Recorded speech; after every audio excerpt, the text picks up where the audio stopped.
everybody's present. And that's perfect. So this is day 6, the final day of the International Interdisciplinary Conference, the role of mentality in human life and culture, dedicated to the unique phenomenon of mentality. Dear ladies and gentlemen, experts and guests, I'm pleased to greet you. I'm Iryna Lopatiuk, and I'm going to be your moderator today. So mentality as a scholarly subject intersects a massive range of disciplines, studies related to business, management, communication, marketing, as well as intercultural studies, philosophy, psychology, history, geography, myth and folklore studies, anthropology, criminology, and studies concerning the fate. Therefore, this conference brings together scientists, experts, researchers, and journalists from different fields of science and practice who have studied mentality, its role, manifestation, and influence on various aspects of our lives. I'm sincerely honored and pleased to welcome everyone to the online panel of the international conference arranged by the European Academy of Sciences of Ukraine. The key discussion points of the current online session are as follows. The first question, mentality and fate, how are they related and why? And the second question, face at the direction of one's aspirations. And now, please, let me introduce our speakers right in the way they're given the floor. Dr. Oleg Maltsev, Ukraine, is the world's renowned European scholar, head of Memory Institute named after Grigory Popov, the author of exceptional scholarly works in criminology, psychology, and philosophy. He is a Presidium member and academician of the European Academy of Sciences of Ukraine. Dr. Maltsev is the head of the Expeditionary Corps, the prime department of the Memory Institute, which has been conducting field research worldwide for more than 8 years to explore how different nations and rulers attained power throughout history. We are glad to have you today with us. The next speaker and expert is Dr. Michael Conforti, USA, a Jungian analyst, founder, director of the Assisi Institute, and teaches at the New York and Boston Jung Institutes, a pioneer in the field of metapsyche studies, and represents his work internationally, including Latin America, Italy, Russia, and South Africa. He is the author of Threshold Experiences, the Archetype of Beginnings, and Field, Form, and Fate, Patterns in Mind, Nature, and Psyche, translated into Italian, Russian, and Spanish. He was selected by the Club of Budapest and the University of Potsdam to be part of 20-member international team of physicists, biologists, and dynamical system theorists to examine the role and influence of informational fields. We are pleased to welcome you, dear Dr. Conforti. The next speaker and dear guest, Carol Shumate from USA, PhD, Comparative Literature, University of Colorado. She has taught the course on psychological type at Pacifica Graduate Institute since 2013, when she co-taught it with analyst John Beebe. Her book, Projection and Personality Development via the 8-Function Model, synthesizes decades of research on the unconscious functions of Jungian typology. She launched the journal Personality Type in Depth in 2010, and in 2020 helped launch the Depth Typology Center, created to archive scholarly resources at the interface of depth psychology and psychological type. My share greetings to you, Carol Shumate.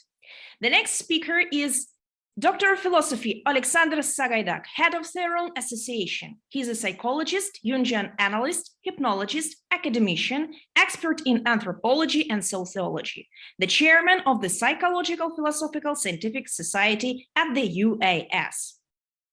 Right now, let me please deliver a few words about the reference terms of this panel. So each speaker has the opportunity to answer 2 questions in 2 rounds, and please limit the extent of your speeches up to 8 or 10 minutes, no longer, please. And to begin with, we shall start the discussion on the first issue, mentality and fate. How are they related and why? And by this moment, I'm glad to give the floor to our first speaker, Dr. Oleg Maltsev. You're welcome. Я рад вас всех приветствовать, уважаемые дамы и господа. Dear ladies and gentlemen, it's an honor for me to greet everybody on this panel. Наконец-то мы в своей тарелке. Lastly, we are feeling just like at home because of the subject of today's talk.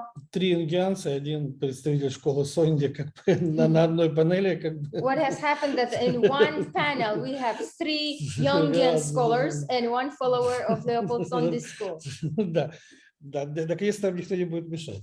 And lastly, nobody is going to interfere and bother us. Да, и мы можем заняться наконец-то делом. And we are going to get to the business altogether. Так. Когда мы говорим с вами о связи менталитета и судьбы, я хотел бы вам напомнить как бы работу самого Леопольда Сонди.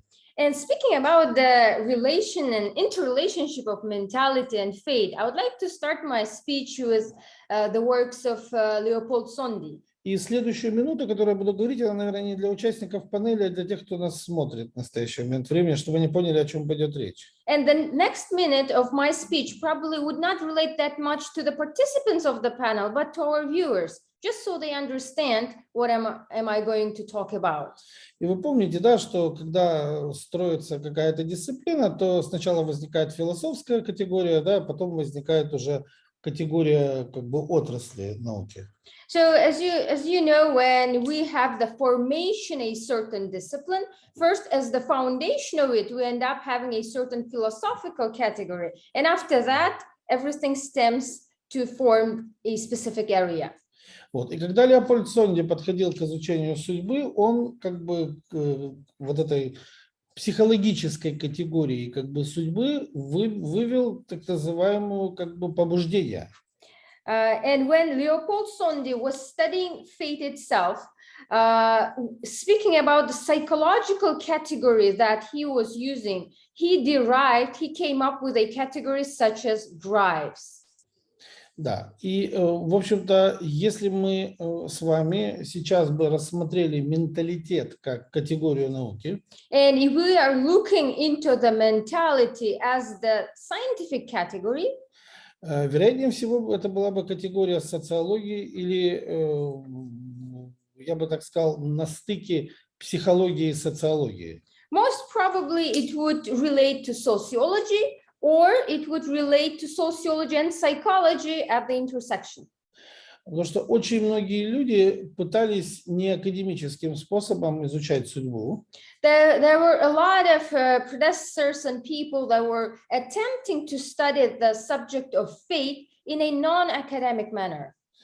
И по сути своей, когда мы с вами как бы говорим о изучении судьбы в академической науке, если мы не касаемся философского поля, and if we're speaking about studying fate in academic science, not touching the philosophical field, нам необходимо выбирать категорию как бы отраслевую в науке, которая будет тождественна как бы судьбе для того, чтобы проводить исследования. We will have to choose a certain discipline in science that would be identifying with a fate in order to conduct the research. Я не знаю, почему до сих пор ни одна отрасль науки не выбрала менталитет в качестве базовой категории исследовательской судьбы. I don't know why there's no discipline. Nobody chose a specific discipline up until this day in order to study mentality as the foundation of fate. Но как бы мы могли бы как бы точно сказать, что, возможно, наша конференция, наша беседа станет толчком для кого-то, кто станет считать ключевой исследовательской категорией науки менталитет, исследуя судьбу. However, I hope that this conference and this discussion that we are going to have today might give some impulse or an inspiration to some other scholars to start considering mentality as a key element of studying fate. То есть Сонди считал, что побуждение порождает выбор человека. Leopold Sondy believed that drives or motives a person to do something, they define the choices in his life. А сумма выборов человека творит его судьбу. And that the sum of all choices that one makes in his life creates his fate. Если же мы возьмем менталитет, это как бы выбор без выбора. And if we talk about the mentality, then it is when a person is set in the situation when he has choice without a choice. И, в общем-то, когда мы говорим о выборе без выбора, мы говорим о том, что выбор бы мог быть сделан, да, то есть как бы, но его почему-то никто не делает. And so this situation when person has a choice of no choice, probably a person could have been able to make a specific choice, but for some reason people do not. И это психологическая сторона менталитета. And it is a psychological side of the mentality. Если же мы будем говорить о социологической стороне менталитета, And if we are speaking about sociological side of the mentality, то здесь ключевой проблемой будет, как бы, скорее всего, безопасность. the key problem in such a case would be security. То есть люди привыкли жить в неких сообществах. People are used to living in certain communities. И им кажется пребывание в сообществе наиболее безопасной категорией, как бы, их жизнедеятельности. And they naturally think that being a part of the community or a group would provide a safe life for them. Безусловно, все эти категории, как бы, требуют серьезного, как бы, исследования. And needless to say, all these categories that I have mentioned, they require an in-depth study. Но на то мы и находимся, как бы, на конференции, чтобы рассуждать и дискутировать на эту тему. And this is one of the reasons we are in the conference to discuss and look into these matters. С моей точки зрения, связь менталитета и судьбы, она не просто очевидна, она фатальна для человека. And in my personal opinion, the interrelationship between mentality and fate is not only obvious, but it's fatal for a person. То есть если судьбу, как бы, человека представить как рельсы, If we imagine hypothetically the fate of a human being as the path that the train goes on, то по сути своей менталитет это и есть эти рельсы. then we can imagine that mentality are those railroad ways. То есть это по сути рельсы, по которым идет поезд судьбы человека. In other words, the railroad where the train of fate of a human being passes. И поэтому так сложно работать с этой категорией, потому что поезд, он не самолет, и не вертолет, и, как бы, не космический корабль. And this is one of the reasons why it's not easy to study fate and mentality, because when we speak about the train, it is not an airplane, it's not other type of vehicle. Да, нельзя взять поезд и переставить с одних рельсов и на другие, на ходу. I mean, we cannot just take the train on the go and try to shift it to another railroad. It's just not possible. То есть сначала поезд надо остановить. First, we have to stop the train. А человеку любая остановка кажется подобной смерти. And for a human being, any stopping feels like it's death. He doesn't want to do that. Да, и поэтому, как бы, он все делает для того, чтобы этот поезд не останавливался. And human being does everything in order not to make this train stop. И это та бессознательная сторона менталитета, о которой мы здесь, как бы, говорим. And that is that unconscious part of the mentality that we are discussing here. То есть человек, по сути, без внешнего вмешательства, чтобы изменил менталитет, он должен обладать сатанинским усердием и просто божественной волей. So human beings, they do not want to change their mentality. So in order to have a person who can change his own mentality without an external influence, Dr. Maltsev says that probably such a person should have a godly will and satanic determination. То есть я не видел людей, которые могут без внешнего вмешательства изменить менталитет свой. I have never seen even one single case when it would have been possible to change the mentality of a person without an external influence. Но в конечном итоге менталитет определяет нашу судьбу сегодня. But at the end of the day, it is mentality which defines our future. Если мы представим, что это метро многоэтажное, and if we imagine that it is, let's say, a underground way, the metro, which has several layers, и там везде проложены рельсы, and on each floor there are certain railroads, то менталитет определяет не только по каким рельсам человек будет ехать, то есть само направление судьбы. Then mentality would not only define the trajectory of one's fate, но оно определяет и на какие уровни он может подниматься по этим рельсам, а на какие не может. But the mentality would also define to what kind of levels of his own fate he is able to go up or go down? What are the railroads that he can travel? А это прямо прямое влияние на социальный статус и карьерный рост в обществе. And that in turn directly influences the social status, the social standing that a person has, and his certain career path in this life. В свое время один из выдающихся советских ученых как бы сказал, что каждый человек наделен огромным запасом внутренних сил. At one point, there was an outstanding Soviet scholar who said that every human being has a huge potential and a lot of uncovered power force in him. Но, к сожалению, в большинстве из людей они дремлят неразбуженными. However, in most of the cases, in most of the human beings, those inner powers stay like in the sleep mode. И причиной тому все тот же менталитет. And the reason to that is that very mentality. Но иногда, и вы же понимаете, эти рельсы пересекаются. However, на одной дороге, да? Да. However, sometimes those railroads, one railroad which has two paths, they crisscross each other.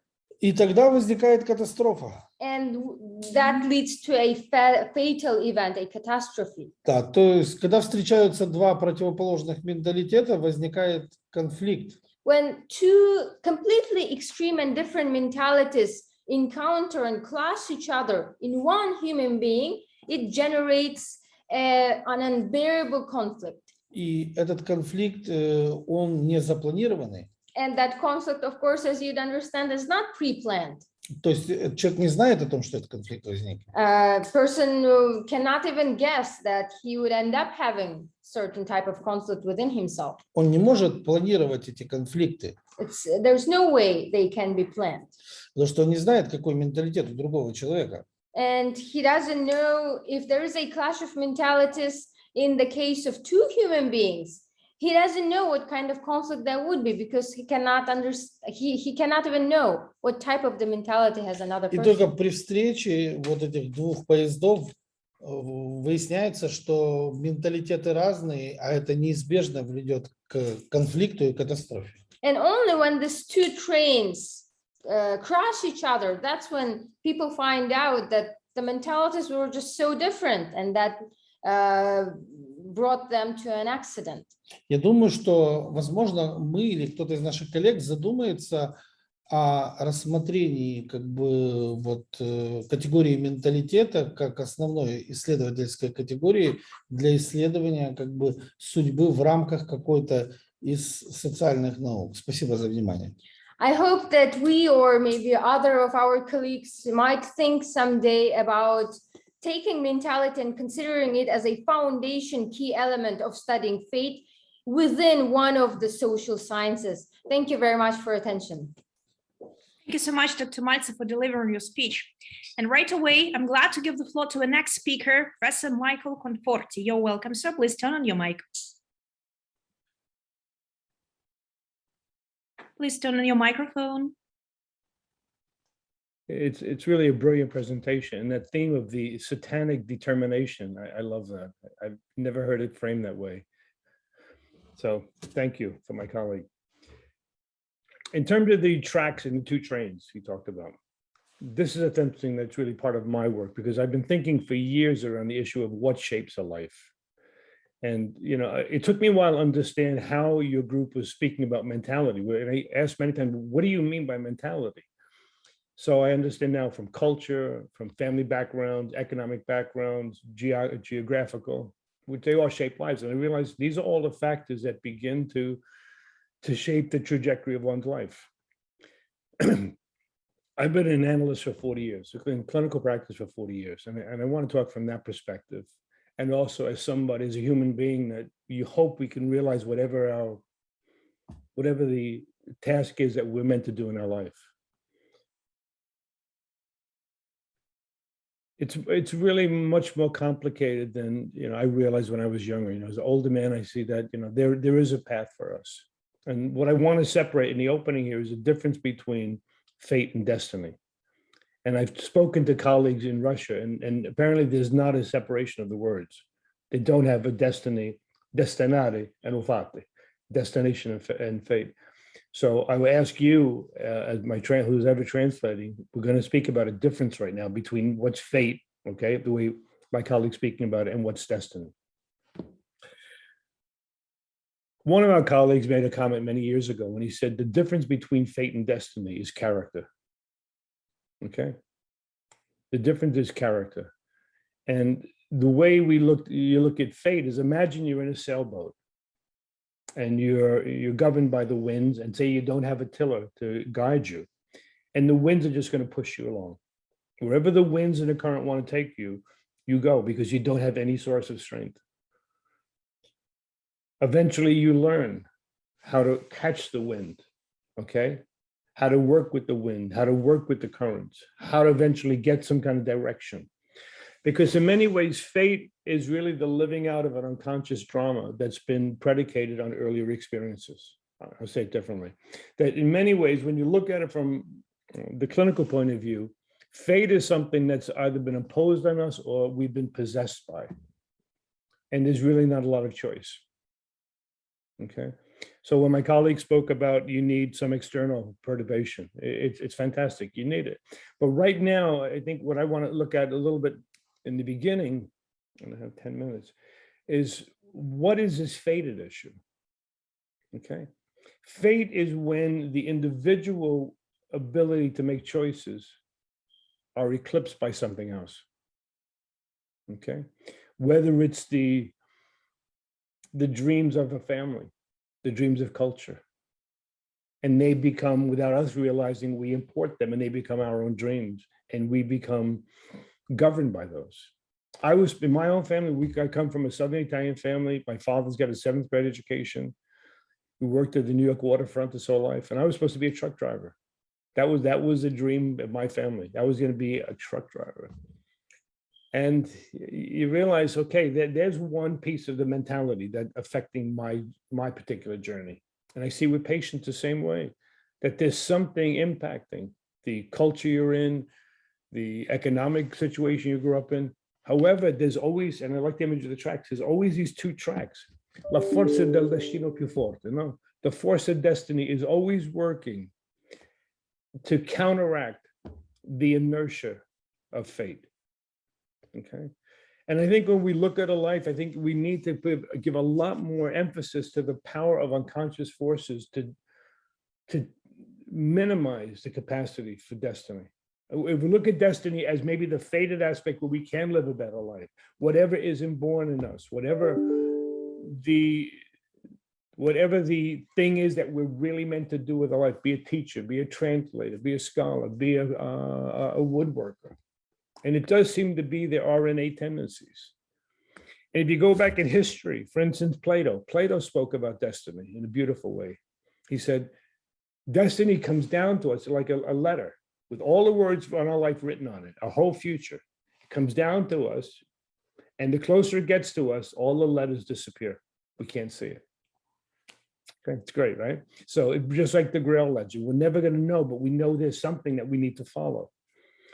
He also said something very important about this when he interchanged two words, destiny and pattern. And you begin to learn what the destiny of your life is by the patterns that we are drawn to. And as a clinician, you're always standing in that middle position between looking at the unconscious forces that's driving that train, I'll use the image, to go on a track, and you realize it's no longer generative, but it has a life of its own. And then how do you begin to uncover whatever this other piece is that is innate, the more the inborn destiny? Okay.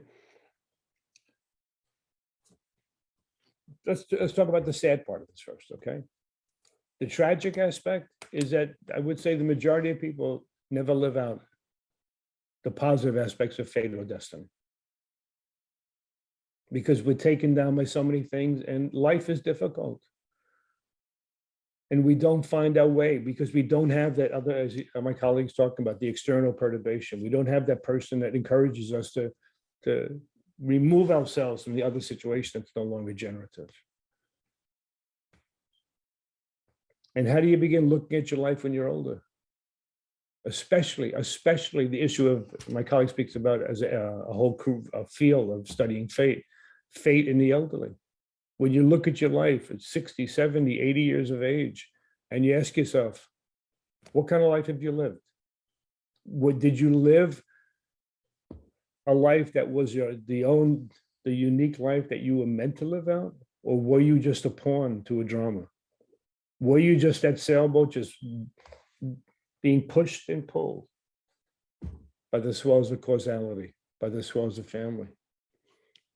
And I'll make another comment quickly. I mean, if you look at culture, I mean, my own country, it's rarely been admitted. We've had 2 and 3 versions of genocide in our country. It's rarely talked about. From slavery to the American Indians. You tell me what drives these forces. And as anybody who's either a sociologist, a criminologist, a psychoanalyst, you've got to ask yourself, what in God's name could drive these things to destroy people for so many years? We know it's all over the world, right? Nazi Germany was 18 million people were slaughtered. And I know many Russians lost their life in that war. I know many Russians were slaughtered. You got to ask, what are these unconscious forces? So I would add to my colleague's presentation, if we're going to study this, we have to also look at what are the unconscious forces that keep us entrained to these non-generative aspects of life, whether the cultural, the familiar, or the personal. Once those are addressed, you can then begin to come out and try to find out, what is it you meant to do with your life? And I think he's 100% right that you need somebody to help articulate what is the innate pattern. The codice innato, the innate code of your life. There is a code. And some people don't believe that we have any destiny, but if you look at a life, and one of my colleagues said it, he said, if you look at the 4 events in somebody's life from the beginning of time, there's 4 things you never will ever forget, there's 4 memories, they may be the unfolding of the destiny of your life.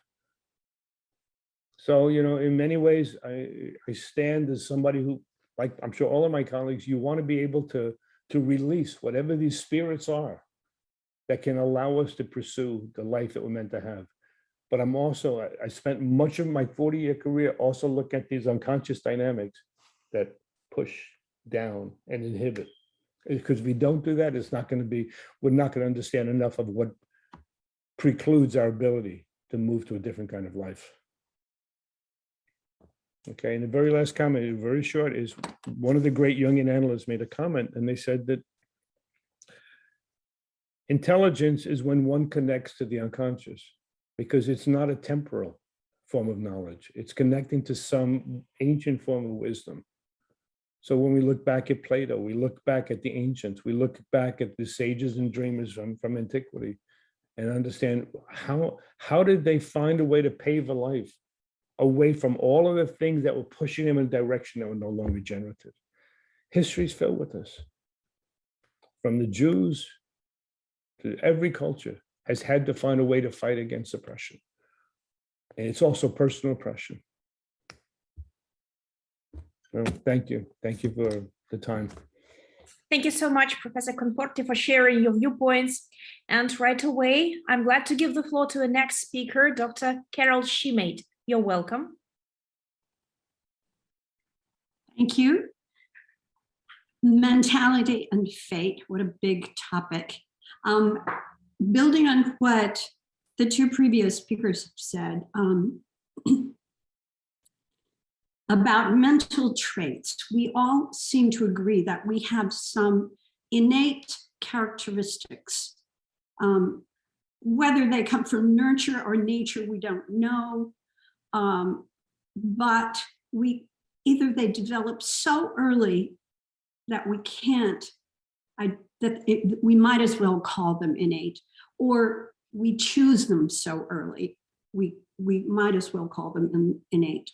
But now the question is, and I think Dr. Maltsev asked this question, how, if these traits are constant, then fate rules us. How can we change? How can we manage to develop and to grow these mental attributes, or to change them if we wish? And I have some good news to relate at first. A couple of papers were published last year, one in Current Directions in Psychological Science. This group of researchers found that there is compelling evidence that people's patterns of thinking, feeling, striving, and behaving are both consistent and malleable. So they are consistent and changeable. A second study, also published last year in the Journal of Personality and Social Psychology, found that even heritability is not fixed. So even the traits that we know have biological markers on them, even those can change. Now, how is it that some people are able to change and to grow and to develop beyond what fate gave them, but others are not? This was a question that Carl Jung asked 100 years ago when he was witnessing the conflict between Adler and Freud. He wondered if they were fated to disagree by temperament, and if so, are we all fated to? And he was looking at the source of these differing worldviews. And he thought that the source came from evolution, which advances diversification. So we tend to develop different skills from each other. We are innately predisposed to certain mental habits that create a particular worldview. And these differing worldviews create conflict. The problem arises when we become wedded to our worldview. We actually think that we are identified with that one perspective. And I love Dr. Maltsev's analogy of the railroad train on the railroad tracks. My own analogy was a box, much less dynamic, but I could see that our worldview can put us into a box that we become used to, or we could say it puts us on a track, a railroad track that we are used to. And because we're used to it, we actually may not realize that there are options available to us. Now, Jung wanted to create, if I use the analogy of the box, something like a periscope from a submarine so that we could peer out of our box and into other people's boxes. But actually, it turned out that wasn't good enough. That was not sufficient. It was a necessary start, but insufficient.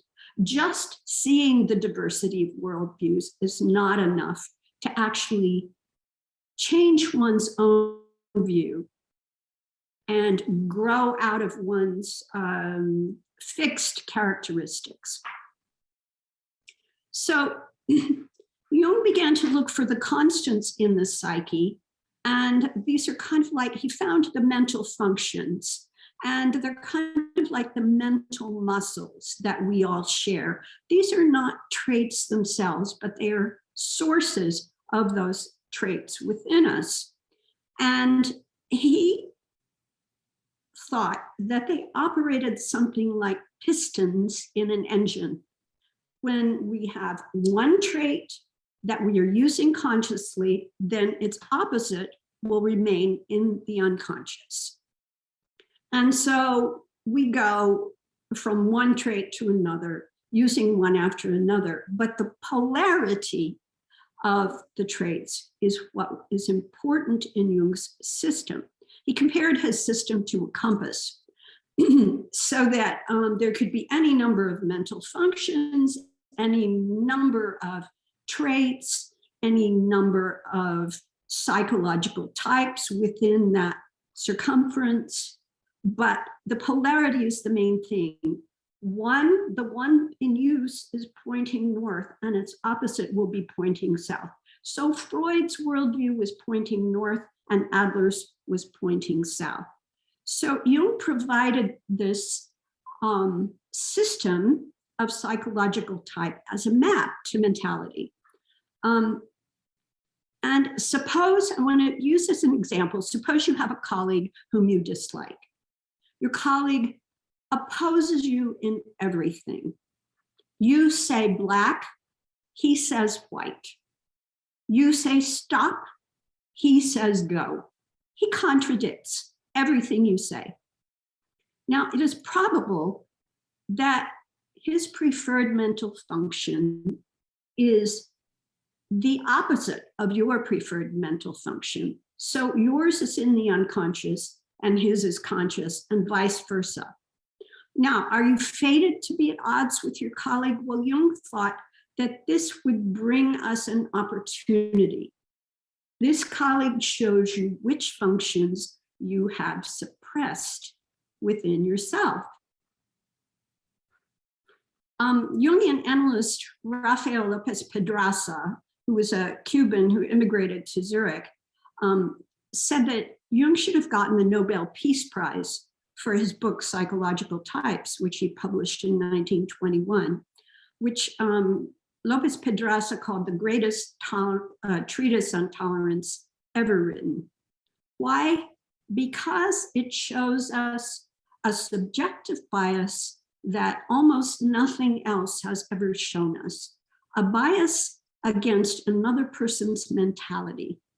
And this kind of bias is more insidious than racism, sexism, nationalism, classism, or any of those other terrible prejudices. The reason it is worse than them, or more insidious rather, is because it is completely invisible. So we don't see our own subjective bias and we don't see the other person's. Now, the good thing about all of this is at midlife, our unconscious functions begin to rise. We don't have to force the issue. They're going to come up and they are going to cause us problems. And some people have a midlife crisis out of them. But if we allow this natural development to occur, these functions become more prominent in our mentality. The problem comes if we try to stuff it down. And at that point, we become solidified in our personality traits. And because it feels very uncomfortable to allow traits come up that we are not expert in, we all want to continue doing what makes us experts. We want to practice our preferred mental function. I think in the 60s, they had this idea of consciousness raising. And it sounds good, but in fact, it seems that what we really need to do is lower our consciousness, lower the threshold of consciousness in order to access those lower functions. Though the term inferiority came up and I really like it, we have to allow our inferiority, the places that we haven't spent our life developing and practicing. We have to allow those to come up. And Jung said those will save us, both individually and as a civilization. Thank you. Thank you so much, Professor Shumate, for delivering your speech. And right away, I'm giving the floor to our next speaker, Dr. Oleksandr Sahaidak. You're welcome. Здравствуйте, коллеги. My best regards, dear colleagues. Говоря о менталитете и судьбе, я бы все-таки хотел связать тему нашего первого вопроса с темой второго вопроса, темой веры. So, speaking about such phenomena as mentality and fate is, first of all, Professor Sahaidak would like to connect both questions. I mean, the question we are discussing right now and the second one. And this connection could be done within the phenomena of faith. Потому что именно рассмотрение менталитета в контексте веры дает нам понимание, как связаны менталитет и судьба. From the perspective of Dr. Sahaidak, the understanding of mentality from the facial context helps us to comprehend what the mentality and fate is and how they are connected. Если мы рассматриваем веру с точки зрения научных категорий, то она для нас коррелирует с чем-то, похожим на аксиологию, аподиктичность, метафизичность. So if we are analyzing the phenomena of faith from the scientific viewpoint, first of all, we should say this phenomena correlates with axiology, apogeology, and metaphysics. Для наших задач, пожалуй, ближе всего будет термин аксиология, как система знаний, которые признаются достоверными без эмпирического подтверждения. Speaking from the terms of the tasks from the applicable type of task we're discussing, professor believes that actually we are, with this phenomena analysis, we're so much closer to axiology as the scientific discipline that represents the systematic knowledge of the systematic knowledge. Если мы рассматриваем веру с ее социальной точки зрения, то опять-таки мы можем выделить три уровня. Каноническая вера, личная вера, а вот третий уровень веры, коллективная или массовая, это как раз и есть что-то близкое менталитету. Again, analyzing faith from the sociological viewpoint, we could pretend that it consists of three layers. So the first layer is the canonical one, the second layer is the personal layer, whilst the third layer is the layer of collective understanding or the massive understanding. And this very third level of collective understanding is that very thing that so brings us and pushes us closer to the mentality phenomena comprehension. Каноническая вера – это та система знания, которая разрабатывается богословами и священнослужителями. Speaking about the canonical type of faith, the canonics actually comes from the set of knowledge that's been summarized by theologists. Личная вера – это результат индивидуальных духовных поисков человека. Personal faith is the result of the personal thrives and quest of looking for answers for the questions of the individual himself. А вот менталитет мы могли бы обозначить как коллективную веру в ее исторической развертке. And speaking about mentality, the third issue, we could represent the mentality as the collective faith. I mean, the collective faith in synthetics with the historical viewpoint. Из всего того, что мы знаем сегодня о менталитете, мы можем с уверенностью говорить, что, пожалуй, именно к юнгианской психологии этот феномен и относится ближе всего. And again, analyzing from the systematic scientific perspective the mentality issue, we should say that the Jungian or set of knowledge is that very set that is so much closer to understanding the mentality. Потому что рассмотрение архетипа как духовного инстинкта, как об этом говорил наш мэтр Карл Густав Юнг. Why is it so? Why is Dr. Sahaidak so sure? Because actually the archetype is being defined and described as this spiritual instinct, as Carl Gustav Jung would say. Дает нам великолепное понимание того, что такое менталитет как движущая сила коллективной судьбы. And this very aspect of the spiritual thrive actually helps us to realize the mentality as the pushing force of the collective fate. Менталитет, будучи дорациональным уровнем знания коллективного, Moreover, Professor Sahaidak described the mentality as the pre-rational phenomena. It's like the result of pre-rational synthesis. Так вот, в самом основании своем менталитет всегда связан с некой сверхценной идеей, исторической миссией или даже, можно сказать, неким мессианским представлением данного народа о себе. Moreover, in the very core, or in the very basement of mentality, we should say that this phenomena is connected with the hyper idea. I mean, the total or utmost voluble idea of the mass, maybe even the idea that is connected with the historical mission of a certain group of people. А мы знаем, что историческая миссия, а уж тем более мессианские представления, это всегда коллективный миф. And sure enough, speaking about historical mission and the representation of people about their mission, this is also connected with the collective or Jungian representation. Юнг очень подробно и очень результативно в свое время исследовал влияние коллективных мифов на немецкий менталитет. So the core component of this synthetics is all about mythology, and Carl Gustav Jung would research the connection of mentality and this collective mythology type profoundly, thoroughly.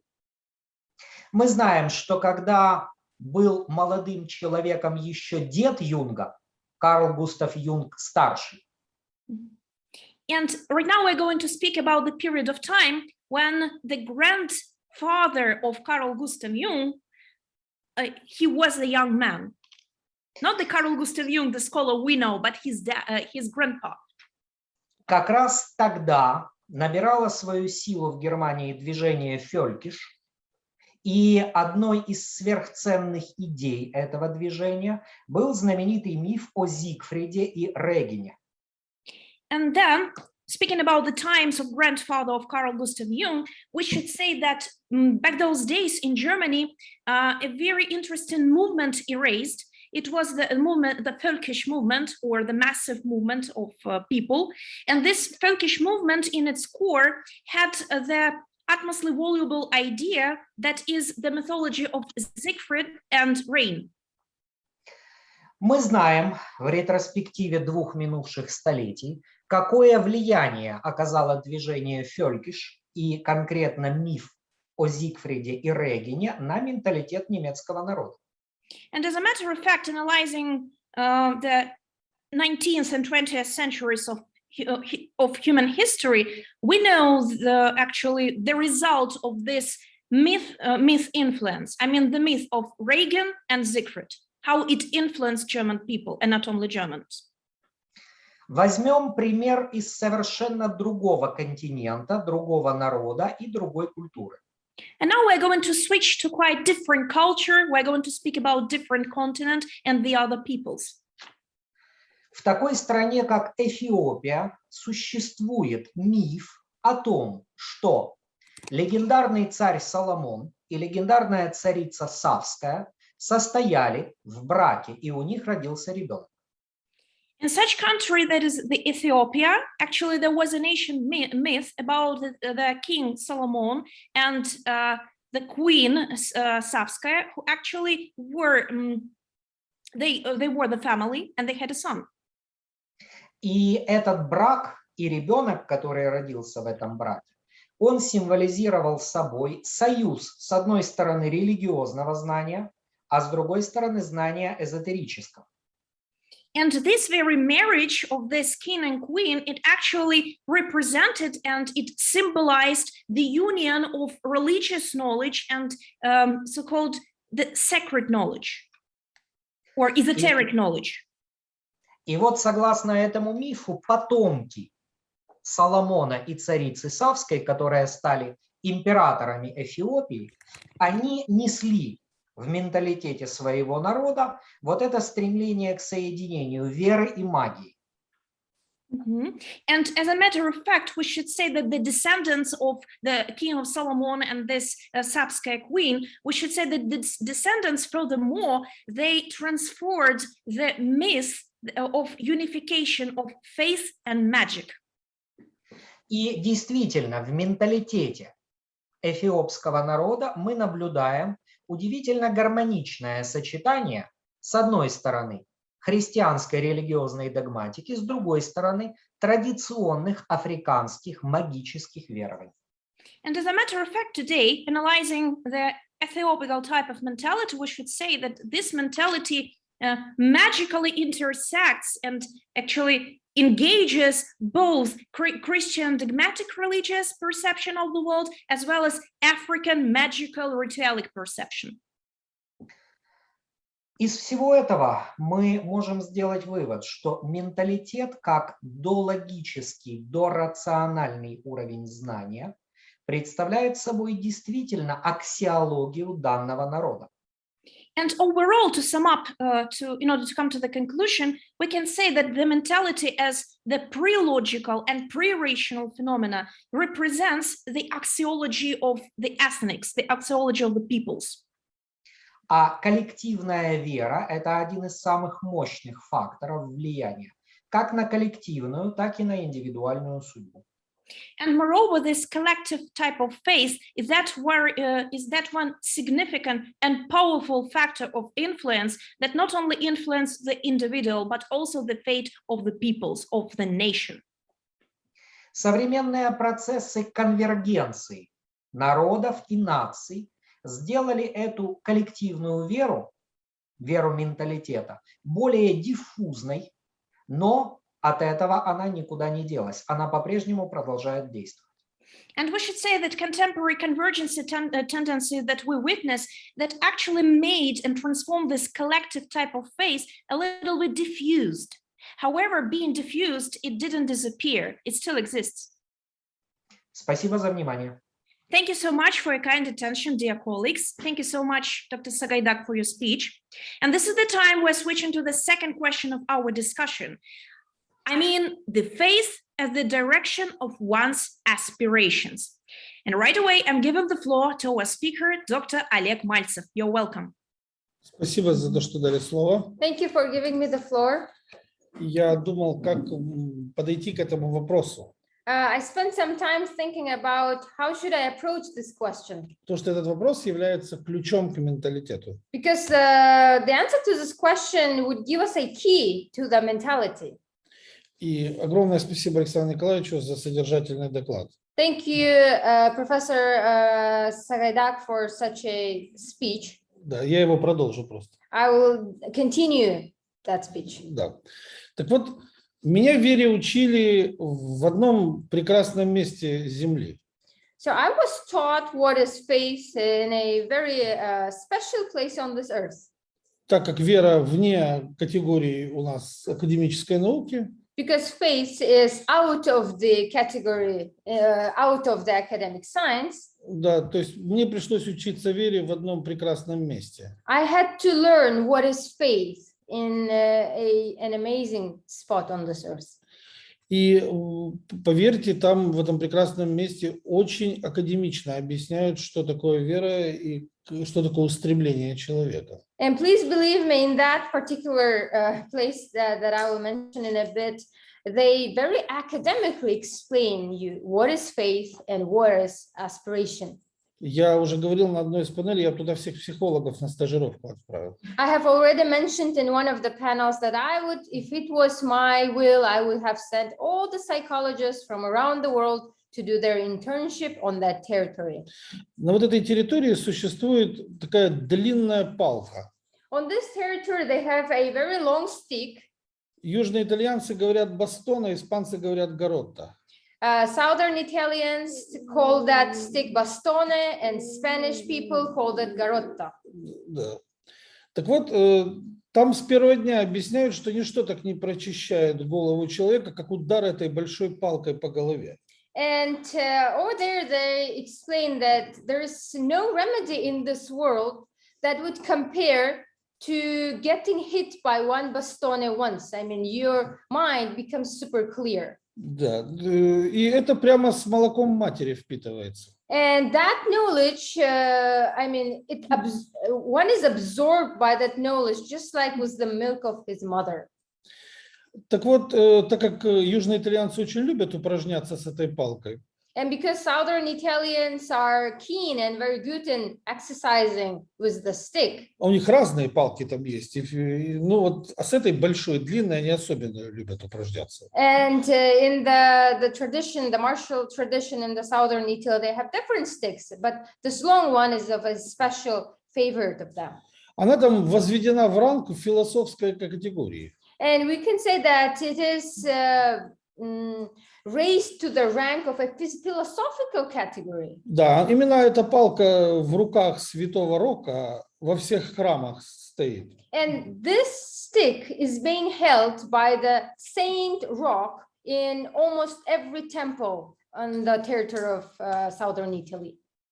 Так вот, эта палка характеризует веру человека как бы и его связь с устремлениями. And this stick symbolizes the faith of a human being and the connection with his aspirations. Потому что вера – это палка о двух концах. Because when we speak about faith itself, it's like a stick which has two extremes. Когда я слышу от человека «мне хотелось бы верить», я понимаю, что эта палка скоро ударит его по голове. When I hear one sentence from a person that he says, I would have wanted to believe, I want to believe that something is like this, I understand that very soon the other side of the stick is going to land on his head. И эта палка как раз будет в руках вот этого самого святого Рока. And that stick, while landing on one's hand, would be in the hands of that Saint Rock. Вот такими красочными как бы образами описывается учение о вере. And these were those vivid descriptions that were given to me when the faith was being described. А в чем же секрет? And what is the secret? А дело в том, что вера – это палка о двух концах. The faith, again, is a stick with two extremes. Один конец палки у кого-то в руках, One extreme of the stick is in somebody's hand, а другой конец палки бьет почему-то. and the other extreme of the stick lands on something. Они там, когда тренируются, они ставят глиняные горшки, разбивают горшки этой палкой. Because during the training in southern Italy, they use this pots made from clay, and they smash those pots. И каждый раз, когда разлетается горшок, у человека возникает понимание, что действительно вера – это палка о двух концах. And when the clay pot is smashed to pieces, a person understands from a very young age that a faith is always about the stick with two extremes. Потому что вера бывает двух типов. Because there are two types of faith. То есть вера, которая основана на желании знать, что будет дальше. There is a faith which is based on a innate desire to know what is going to happen next. И вера, основанная на знании. And another type of faith is the one which is based on knowledge. Basically, you believe in something because you know that it is so. То есть, когда знание порождает веру, When knowledge generates and originates the faith, тогда палка у вас в руках. then you are the one who is holding the stick. Если же вера порождает знание, In the case when the faith or belief generates the knowledge, тогда палка в руках у кого-то другого. then the stick is in the hands of somebody else. Нельзя верить в то, что ты не знаешь. One is not supposed to believe in things that he or she doesn't know. И поэтому одни люди как бы устремляются вперед и добиваются многого в жизни, потому что их вера основана на знании. And to give a real life example, this is the reason why some people aspire and do achieve incredible things in their lives, is because their belief, their faith is founded on the knowledge. А другие из раза в раз получают этой большой палкой по голове, потому что их знания основаны на вере. In contrast, there are other category of people that always get hit by the stick. It's because their knowledge is based on faith. Да, и как говорили мои коллеги на юге Италии, храни Бог юг Италии, Сицилию, Калабрию, компанию. Да? Спасибо за внимание. And as my colleagues in southern Italy would say, God save the southern Italy, Sicily, Calabria, and Campania. Thank you very much for attention. Thank you so much, Dr. Maltsev, for delivering your speech. Now I'm pleased to give the floor to our next speaker and expert, Professor Michael Conforti. You're welcome, sir. And please turn on your microphone. And it's great to be back in Southern Italy where my family's from. So thank you for that part of the presentation. We're from Sicily, Calabria, and Naples, my family. I want to open this, and I try to do it systematically and within the time limit. To begin with the theme of amor fati, to love one's fate. You know, we're taught to love our fate, to whatever it is we're meant to do with our life. From the perspective of many years of clinical work, at some point you have to say, why? Why love the fate if the fate is such a dark fate? Because many people, unless there is a perturbation that my colleague is speaking about, some external source that comes to change it, it becomes almost predictable that that fate will become limited and confined by the antecedent events in one's life.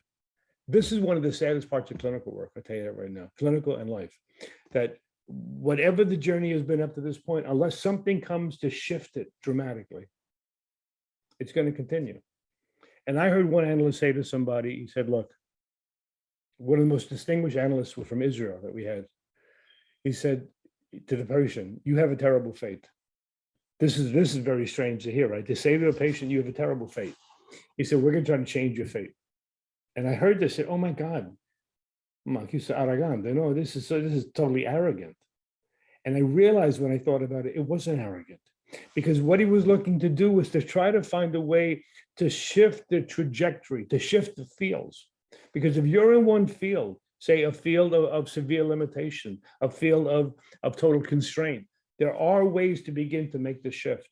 So that's number one, that it's a question, do you really amor fati? The next piece is in terms of a curriculum that my colleague's speaking about.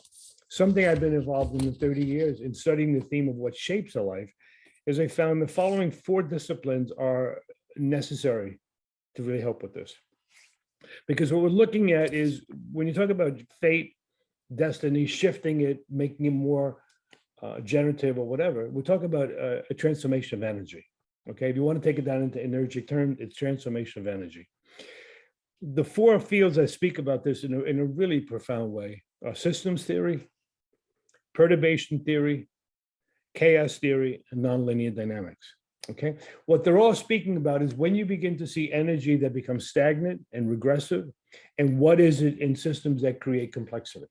Okay, it's essential to understand this, because when you're looking at something and you realize, well, this is not a great fate, this is not a great story, there's something that becomes regressive and stale about the system. When you study dynamical systems, which I've done now for 30 years, you realize there are ways to both assess the presence of stagnation and ways to generate the movement towards complexity. Okay, so this is a huge piece in this. The next thing is the issue of, you mentioned faith and belief, my Jungian colleague spoke about. When Jung was asked toward the end of his life, do you believe in God? He was an old man, he stammered, he kind of stuttered, and he couldn't answer right away. He was old. And he finally said, no, I don't believe in God. I said, oh my God, you're Jung, you don't believe in God. He said, I know, because belief is speculative. Faith is speculative. He said, faith is there in the absence of confirmed experiences. And he wasn't big on faith. And in many ways, I don't think faith is enough to help us with the issue, the brilliant issue you've raised for this committee today, okay? In terms of how do we, so you're asking, how do we strengthen the generative alignment? And I want to give one example that is one of the most powerful that ever happened in my career about looking at how a wonderful destiny could be accomplished and those factors that could stop it, okay? It's all in one short dream. It's a dream of a man who was 72 years old and retired. A university professor, a brilliant man. And it was a sense of excitement about life. It was infectious. You around him, you just wanted to keep on learning more. He was a good person. And he wanted to give it all up to become a carpenter at 72 years of age. Okay. Anyway, he had this dream. He dreamt of there was wood underwater for like 50 to 60 years. But the wood was prepared. It was what do you call it? Legale, tied. It was tied up on both sides. So somebody intentionally put that wood underwater and was there in a dream for 50, 60, 70 years. What he said was, I want to get the wood up to the land, and I want, if it's any good, I'm going to burn it. Put it in my wood stove and heat it, like in a fireplace, whatever. A long story short, I asked him, do you know anything about wood that's stored underwater? Objectively. See, this is the objective psyche that my Jungian colleagues would know a lot about. In the outer natural world, do we know anything about wood that's stored like this? And the answer is, we know a lot. It's one of the ways the Vikings created those magnificent sailing ships. How many centuries ago?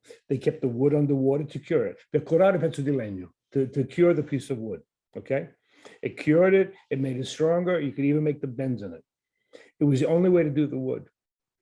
Also, they found out, you know how they did the wood for the Stradivarius violins, the most beautiful violins in history? The wood was cured underwater.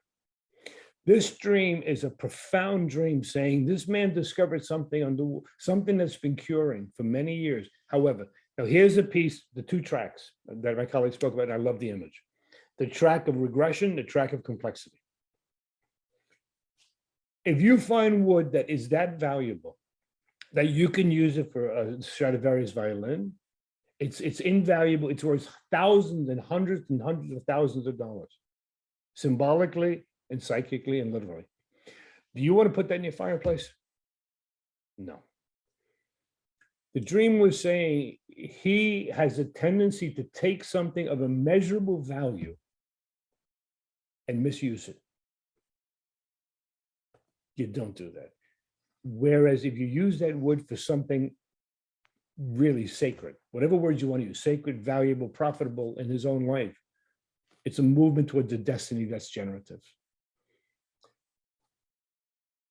I'll never forget this dream because, number one, the dreamer knew nothing about this experience. So it came clearly from the collective unconscious. It's part of history. And again, people that know history in wood and shipbuilding and how to do the master carpenters will know about wood underwater. It's an objective fact of life. The dream was saying also the two tracks. The regressive track was to misuse that gift. Put it in your fireplace and burn it. Not something that valuable. You don't misuse a gift like this. Now, faith and belief. I think it's got to be augmented with a discipline. Okay, a discipline of knowing about psychic energy, knowing about regressive forces of energy, and moving towards complexity. With that, it takes, I think, a really innate understanding and a skill and a discipline of learning about imagery. To not know about the wood underwater, we would have never understood this dream for this man. We would never understood that there was a chance to live out a destiny, not in a regressive way, not to be a carpenter the rest of your life. That's not what he needed. And what I said to him was, why don't you go back and teach a little bit, like one course at a college? His life opened up again. From 5 students the first week to 20 students to 200 students the next week, they knew they had a gifted teacher. His life, his soul, the vitality came back. He was back on the road to living out whatever his destiny was. We have no idea what it was, but we knew the movement towards regression had been stopped. The energy that was moving backwards was stopped because of the understanding of the image. This is why I would say faith and belief, wonderful. I want to have faith as much as anybody. I want to believe a better life. It also takes a tremendous skill and expertise. If you talk about the two tracks, somebody needs to know how to switch track. It's a lot of precision, a lot of skill as a conductor, as the people that work the tracks, to know when to change it, how to signal. You need to turn right or to turn left. Somebody needs that information. There is an expertise that comes with working with symbols where we can begin to see the regressive, replicative, iterative nature of fate, keeping you stuck like that sailboat stuck in the water because it can't go anywhere, or the generative aspect of a destiny, which is moving forward. The last piece of this is when you say destiny, you think of destinari. My colleague knows the Italian. Destinari. Destinari, it doesn't mean one thing. Destinari is an orientation. It's an orientation for you. Iryna, it may be an orientation towards scholarship and translation of words, of language. For somebody else, it may be obviously a tremendous fascination with fate. It becomes a totem of your life. When one can begin to understand what the ontological core of this issue is, you begin to then consciously engage with what may be the fated aspect. But again, I'm saying it's an expertise, like any field. The conductors on the train, it's expertise. As a linguist, it's expertise. Learning the Southern Italian temperament. He'll learn how to help him about the Southern Italian temperament. It's very specific, because when you realize each field, each area of life has its own prefigured dynamics, it takes a lot of knowledge. And that's why faith and belief are wonderful, but we add to that third part, the discipline of understanding imagery and symbolism to help the shift. And that's why this dream, I will never forget, it happened 30 years ago with a patient, but it really showed you where the energy, there's this beautiful piece of gold, beautiful piece of wood, could be misused, put in a damn fireplace, or maybe cook a pizza with it. Cook a pizza with a cheap piece of wood. You don't need this piece of gold. I cook with wood. For 40 years, I heat my house with wood, okay? I cook with wood. You don't use that kind of wood for that. Or can you really understand, say, oh my God, I see the tendency, I see the iteration of misusing the gift. You could stop it then and be conscious. And that's the outside perturbation that my colleague's speaking about to make the shift. So with that, I will stop for now. Thank you. Thank you so much. Thank you so much, Professor Conforti, for sharing your ideas, for delivering your speech. And now I'm giving the floor to Dr. Carol Shumate. You're welcome. Please turn on your mic. Thank you. I want to start to answer this question by giving you an example from my own life when I was in grad school, and I needed someone like Dr. Conforti to help me through this conundrum. I learned out of this incident that aspiration without faith can be destructive. I did everything. I had no faith in myself or my professors or life. I thought, I just have to work really hard. The key word is drive. I drove myself. And the harder I drove myself, the less I succeeded. And at a certain point, I actually had a catastrophe, which is I lost all of my thesis research. This was in the days before computers, so it was in physical format. How could that just disappear? That told me right there that I have an unconscious. And my unconscious had sabotaged me to save me. It took me a while to figure out how it saved me. But eventually I reconstituted my thesis, and I wrote it around the principle that I discovered there, which I called the perversity principle, namely, the degree of success achieved is inversely proportional to the degree of effort expended. Now, this, I didn't know if this was true for everyone or just for me or under which circumstances, but I wrote my thesis about that. And some years later, I discovered that Jung talked about this principle, and he used the word that the Greeks came up with. They have a word for everything. Their word is Enantiodromia. You don't have to remember that. It basically means, it's from Heraclitus, taking anything to an extreme causes it to reverse itself and become its opposite. I want to use as an example the American election of 2016, Hillary Clinton and Donald Trump. How is it that the most prepared candidate, the most prepared presidential candidate in American history, lost to the least prepared presidential candidate in American history, which is Donald Trump. Hillary Clinton outspent Donald Trump 2-1. She made many more allies. She wrote many more policy statements. She worked much harder. Trump wasn't trying very hard. He didn't even really expect to win. He was kind of rehearsing his concession speech right up to the end, but Hillary believed that she would win. And so it was a huge setback. Well, I think this has something to do with the perversity principle. Hillary Clinton's favorite quotation is from Benjamin Franklin: by failing to prepare, you prepare to fail. Preparation is everything for Hillary Clinton.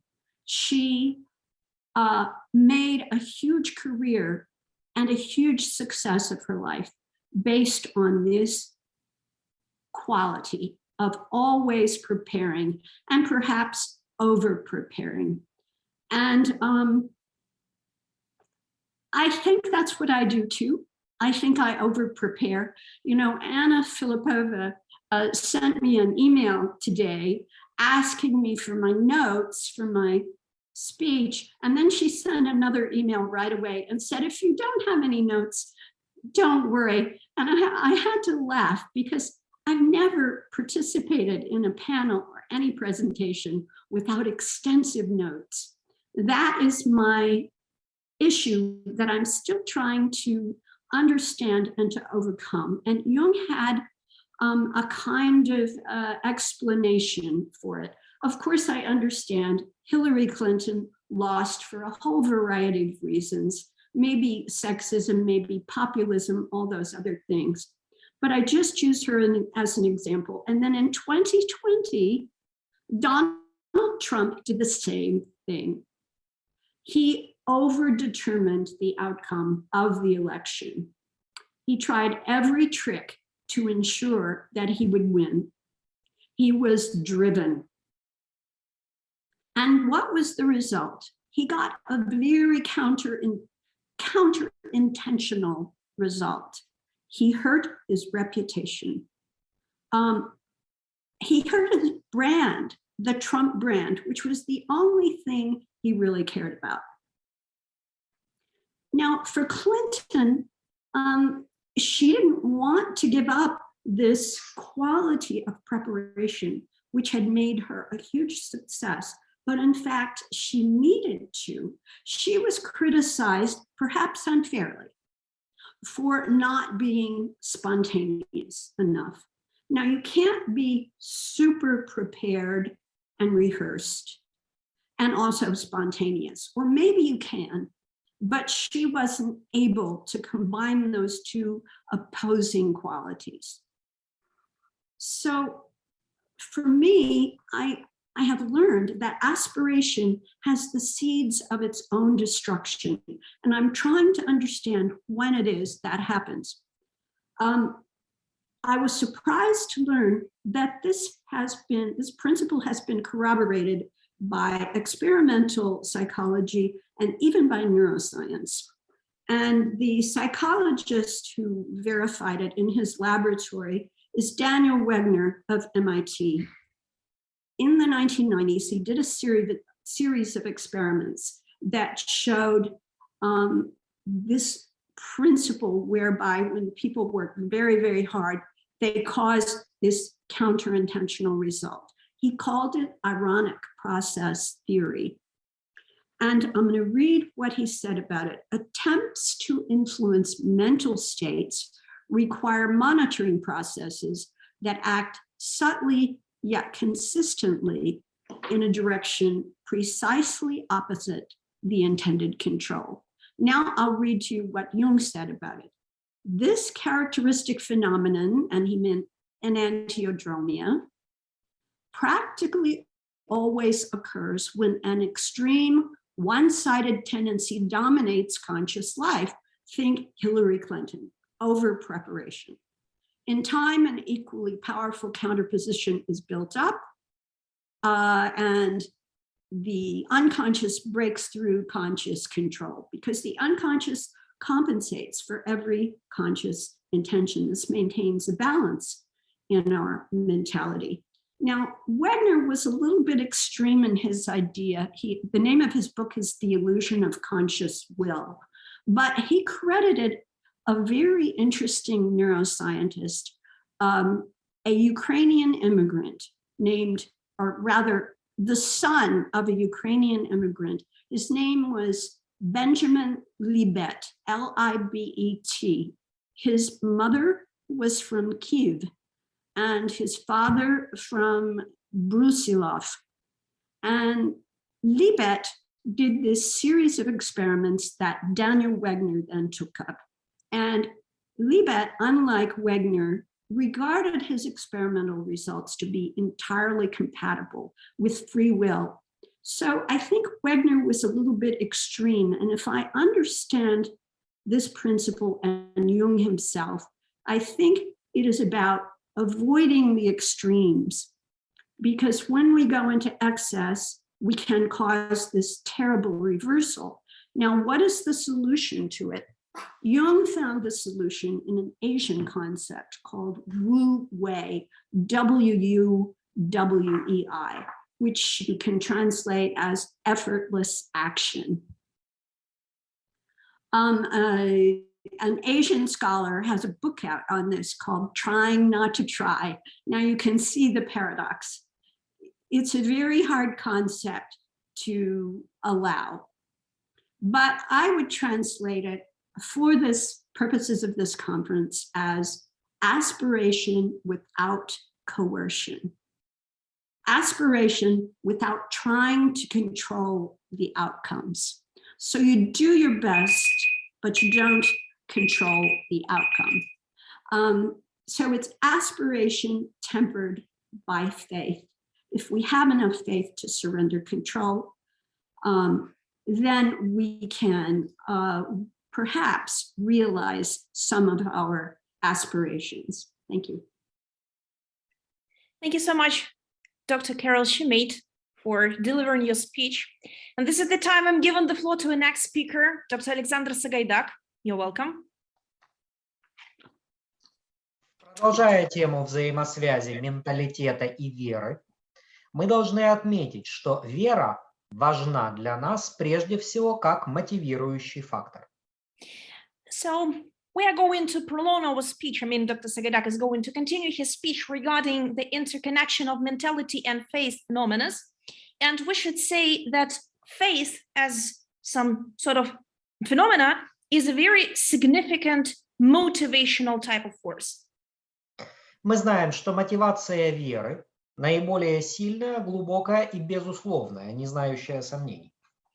As a matter of fact, the motivation of faith is one of the most deep one, unconscious one, and let me say, irrational one. И если мы рассматриваем вот эти три уровня веры, каноническая, личная и коллективная, то коллективная вера, менталитет, оказывается наиболее масштабной социальной мотивирующей силой. So again, speaking about three layers of faith, I mean the connotative, the personal, and the collective one. The collective type of faith or the mass faith is one of the most, let me say, scaled one, is one of the most outstanding, the most covering. Каноническая вера, согласно исследованиям, это удел примерно 5% населения. Regarding certain research results, according to statistics, we should say that the canonic type of faith, or the layer number one, it's all about only 5% of the Earth population, not more. Богословы, священнослужители, духовные подвижники – это люди с очень высокой мотивацией, но их всего 5%.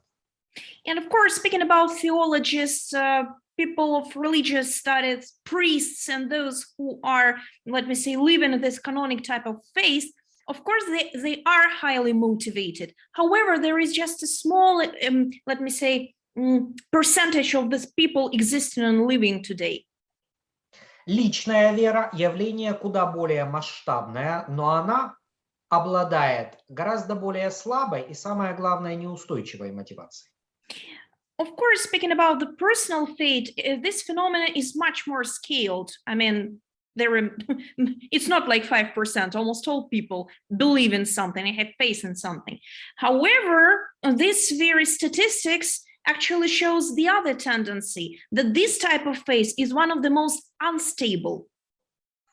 Менталитет как коллективная вера соединяет в себе и силу мотивации, и ее социальный масштаб.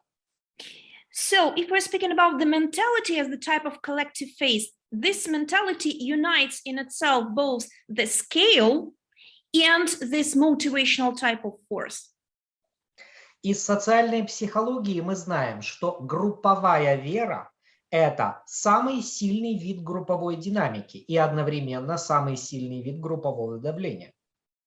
So speaking in the terms of social psychology, we should say that the collective type of faith or the group faith is one of the most significant and striking type of dynamics. Но менталитет – это спонтанно формирующаяся вера и спонтанно формирующаяся мотивация. However, Dr. Sahaidak suggests that mentality is the spontaneous type of faith shaping, as well as the spontaneous type of shaping the beliefs of the person. На динамику менталитета влияет огромное количество факторов, многие из которых нам еще, в общем-то, и неизвестны. And speaking about that very dynamics of mentality shaping, there are so many factors that influence and counter-influence this process of shaping. And the most emphatic idea is about, we don't know these factors and factors. We don't know this exhaustive list of them. Например, мы, юнгианцы, знаем, что на динамику менталитета решающее влияние оказывает архетипическая динамика, но от чего, в свою очередь, зависит архетипическая динамика, это мы пока еще знаем мало. So, as a matter of fact, being a Jungian psychologist, Professor Sahaidak says that Jungians actually know that the dynamics of mentality shaping depends upon the archetype, the archetype dynamics. However, what are the factors that are motivating the archetype dynamics? We don't know that list. В этом плане меня очень впечатлила фраза самого Юнга, которой он описывал события, которые наблюдал в своей жизни. Moreover, Dr. Sahaidak was impressed by a certain saying of Carl Gustav Jung, by which he depicted certain events he was witnessing. I'm going to speak about that phrase furthermore. Фраза звучит примерно так. Лига наций рассуждала о всеобщем разоружении, а одноглазый охотник уже смеялся и седлал Слейпнера. Well, let me say in brief, the League of Nations was speculating about the total disarmament. However, whilst one group of people was speculating, the other were taking horses to fight. Этой фразой Юнг великолепно передал атмосферу того времени. Actually, this phrase, this rephrasing of Jung's speculation, it actually catches the fire of the atmosphere of that epoch. Этой фразой он передал, насколько коллективная вера германского народа хотела войны. And this phrase of Jung actually expresses how much Germans actually were thriving to fight. They were thriving to start the war. И Not to start the war, sorry, just they were striving for the war as for the phenomena. И никакие усилия правительств западных стран не смогли эту войну остановить. And actually, this pushes us to the conclusion that there is no effort of any other neighborhood were capable to stop or prevent the war. Разворачивание какой веры мы наблюдаем сейчас? And speaking about the faith development these days, currently, what are we witnessing? Мы наблюдаем разворачивание коллективной веры в божество по имени Чума. Right now, we are witnessing the development of collective faith or the mass faith towards such a deity or towards such a god that is a plague. Фрау Хольда, как называли ее древние германцы. Frau Holde, this is the way ancient Germans would call that deity. Мы знаем, что в коллективном бессознательном европейских народов архетипические сценарии чумы имеют очень серьезное представительство. And as a matter of fact, we do know these days that regarding the European mentality minds, the archetypal scripts or scenarios regarding plague are, let me say, significantly important to us. И мы с вами наблюдаем, как научное знание по имени медицина постепенно проигрывает схватку фаталистической вере под названием «карающая чума». And actually, these days, Professor Sahaidak suggests, we are witnessing the way medicine as a discipline of knowledge, as the bunch of knowledgeable discipline, it loses the battle and loses the fight to this mythological perception of plague that actually took its sword and actually punishes the people with this sword. И мы можем быть уверены, что медицина эту схватку проиграет. And Professor Sahaidak is sure that actually medicine is going to lose this very battle. Потому что архетипический сценарий чумы из всех видов веры усиливает фаталистическую. And this is also due to the fact that archetype scenario or script of plague is actually being, let me say, accelerated by the fatal consequences. Под влиянием архетипического сценария чумы усиливается именно коллективный фатализм во всех видах менталитета. By this, Professor Sahaidak concludes that actually the collective fatalism perception is getting more and more obvious under this archetypal plague scenario.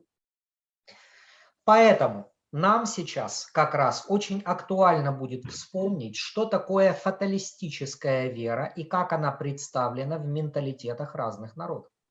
So actually, these are the days that for us, it is relevant to refer to the notion of fatalistic faith and the way this fatalistic faith is represented in different European mentalities. Потому что именно такие закономерности массового поведения мы уже наблюдаем, и они будут еще более усиливаться. And actually, this is the causal and consequence connection, I mean, this ratio that helps us to see the way this mythology actually is being reflected in real life events. Спасибо за внимание. Thank you so much, dear colleagues, for your kind attention. Thank you so much, Dr. Sahaidak, for sharing your viewpoints.